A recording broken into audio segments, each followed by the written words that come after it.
এক শিক্ষার্থী আহত হয়ে গেলে কিন্তু তাকে আসলে আরেকজনকে কিন্তু কাঁধে করে তাকে নিয়ে যাওয়া হচ্ছে এবং একজন কিন্তু বেশ আহত হয়েছে। কি হয়েছে ভাই? কি হয়েছে ভাই? কি হয়েছে? আরে ভাই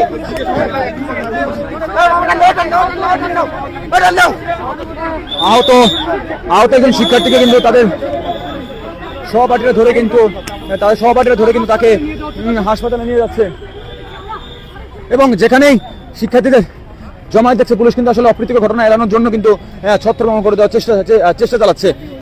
পুলিশ কিন্তু এই মুহূর্তে সচিবালয়ে প্রবেশ করছে যাতে কোনো প্রকারের অপ্রীতিকর ঘটনা এড়ানো যায়, সেই জন্য কিন্তু পুলিশ আসলে সতর্ক অবস্থানে রয়েছে এবং বারবারই কিন্তু শিক্ষার্থীদের শিক্ষার্থীদের যেটা জমায়েত ছিল সচিবালয়ের সামনে সেটা কিন্তু পুলিশ আসলে ভেঙে দিয়েছে এবং এই মুহূর্তে পুরো সচিবালয় এলাকা পুলিশের নিয়ন্ত্রণে চলে এসেছে।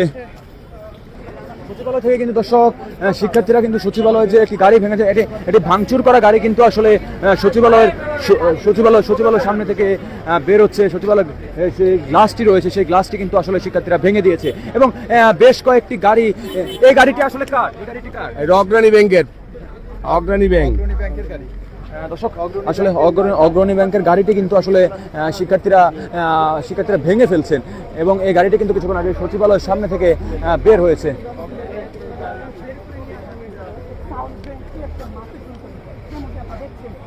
এবং এই পাশে সচিবালয়ের বিপরীত পাশে যে গাড়িগুলো দাঁড়ানো থাকে সেই আরেকটি গাড়িও কিন্তু ভেঙে ফেলা হয়েছে এবং আমরা একটু জানার চেষ্টা করি যে এই গাড়িটি আসলে কার? রাজুকের। কারা ভাঙছে? হ্যাঁ, কারা ভাঙছে? স্টুডেন্টরা ভাঙছে। কেন ভাঙছে? কেন কেন ভাঙছে সেটা তারা কই ভাঙে নাই।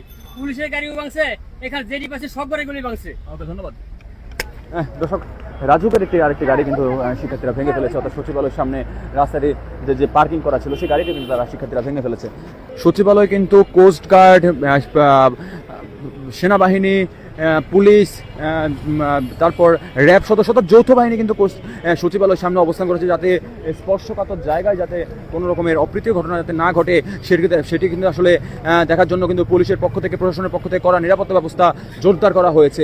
এবং দর্শক, সচিবালয় ছুটির দিন, সচিবালয় ছুটি হয়ে গেছে এবং সচিবালয়ের যারা কর্মচারী রয়েছেন তারা কিন্তু আসলে বের হয়ে যাচ্ছেন